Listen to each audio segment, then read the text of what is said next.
ಸಮಸ್ತ ವೀಕ್ಷಕರೇ, Karnataka times now ಯೂಟ್ಯೂಬ್ಗೆ ಸ್ವಾಗತ ಸುಸ್ವಾಗತ.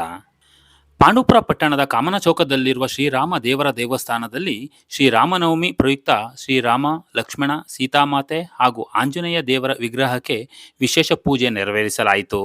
ಖ್ಯಾತ ಜ್ಯೋತಿಷಿ ಹಾಗೂ ಅರ್ಚಕರಾದ ಎಸ್.ಕೆ. ರಾಮಸ್ವಾಮಿ ಗುರೂಜಿರವರು ಶ್ರೀರಾಮ ದೇವರಿಗೆ ವಿಶೇಷ ಹೂವಿನ ಅಲಂಕಾರ ಮಾಡಿ ಭಕ್ತಾದಿಗಳ ಸಮ್ಮುಖದಲ್ಲಿ ವಿಶೇಷ ಪೂಜೆ ನೆರವೇರಿಸಿದರು. ರಾಮನವಮಿ ದಿನದ ಪೂಜಾ ಕೈಂಕರ್ಯವನ್ನು ಕಾಮನ ಚೌಕದ ನಿವಾಸಿ ಪಿ.ಡಿ. ರಾಮಶೆಟ್ಟಿ ಮತ್ತು ಕುಟುಂಬ ವರ್ಗ ಸಹಕಾರ ನೀಡಿದ್ದರು. ದೇವರ ಪೂಜೆಗೆ ಆಗಮಿಸಿದ ಸಹಸ್ರಾರು ಭಕ್ತಾದಿಗಳಿಗೆ ಪಾನಕ, ಮಜ್ಜಿಗೆ, ಕೋಸಂಬರಿ ಪ್ರಸಾದ ವಿತರಿಸಲಾಯಿತು. ಶ್ರೀರಾಮ ದೇವಸ್ಥಾನದಲ್ಲಿ ರಾಮನವಮಿ ಪ್ರಯುಕ್ತ ಅರ್ಚಕರಾದ ರಾಮಸ್ವಾಮಿ ಗುರೂಜಿ ನೇತೃತ್ವದಲ್ಲಿ ಒಟ್ಟು 10 ದಿನಗಳ ಕಾಲ ನಿತ್ಯ ಪೂಜಾ ಕಾರ್ಯಕ್ರಮವನ್ನು ಭಕ್ತಾದಿಗಳ ಸಹಯೋಗದೊಂದಿಗೆ ನೆರವೇರಿಸಲಾಗುತ್ತಿದೆ. 10 ದಿನಗಳ ನಂತರ ಏಪ್ರಿಲ್ 5ರಂದು ಭಾನುವಾರ ಶ್ರೀರಾಮ ತಾರಕ ಹೋಮ, ಸುಗಮ ಸಂಗೀತ ಮತ್ತು ಭಕ್ತಿಗೀತೆಗಳ ಕಾರ್ಯಕ್ರಮ ಪ್ರತಿ ವರ್ಷದಂತೆ ಈ ವರ್ಷವೂ ನಡೆಯಲಿದೆ ಎಂದು ಅರ್ಚಕರಾದ ರಾಮಸ್ವಾಮಿ ಗುರೂಜಿರವರು ತಿಳಿಸಿದರು.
ಬಹಳ ದೂರ ಅಂತ ಅಂದ್ಬಿಟ್ಟು ಈ ಚೌಕಿ ದೇವರು ಮತ್ತು ದುಡ್ಡಿ ಬೀದಿ ಗಾಳಿ ಜನ ಸೇರಿ 1900 ಇಸ್ವಿಯಲ್ಲಿ ಇಲ್ಲಿ ಒಂದು ಹೆಂಚು ಮನೆಯನ್ನು ಕಟ್ಟಿ ಶಂಕರಾನಂದ ಭಾರತಿಯವರಿಂದ ಒಂದು ಫೋಟೋವನ್ನು ತಂದು ಒಂದು ರಾಮ ಮಂದಿರವನ್ನು ಓಪನ್ ಮಾಡಿ ಅಲ್ಲಿಂದ ಪೂಜೆ ನಡೆಸಿ ಬರ್ತಾ ಇತ್ತು.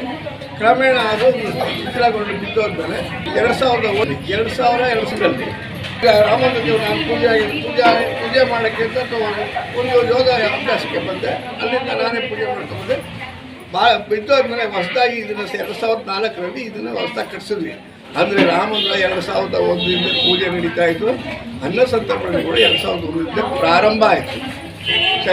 ರವಿಶಂಕರ್ ಗುರೂಜಿ, ಇವರು ಪ್ರಭಾಕರ್ ಗುರೂಜಿಯವರು ಮತ್ತು ಶ್ರೀಮದ್ ರಾಘವೇಶ್ವರ ಭಾರತಿಯವರಿಂದ ಒಂದು ನಿರ್ಮಾಣ ಆಯಿತು 2004ರಲ್ಲಿ. ಶ್ರೀಮದ್ ರಾಘವೇಶ್ವರ ಭಾರತಿಯವರು ಈ ರಾಮನ ನಿರ್ಮಾಣ ಮಾಡಿಕೊಂಡು ಆವತ್ತಿಂದ ಇವತ್ತಿನವರೆಗೂ ಭಾಳ ಚೆನ್ನಾಗಿ ನಡೀತಾ ಇದೆ. ತುಂಬ ಚೆನ್ನಾಗಿ ನಡೀತಿದೆ. ಎಲ್ಲ ಭಕ್ತಾದಿಗಳು ಸಾಕಷ್ಟು ಜನ ಬರ್ತಾ ಇದ್ದಾರೆ, ಹೋಗ್ತಾ ಇದ್ದಾರೆ. ನಂಬಿಕೆನೂ ಕೂಡ ಈ ದೇವಸ್ಥಾನದಲ್ಲಿ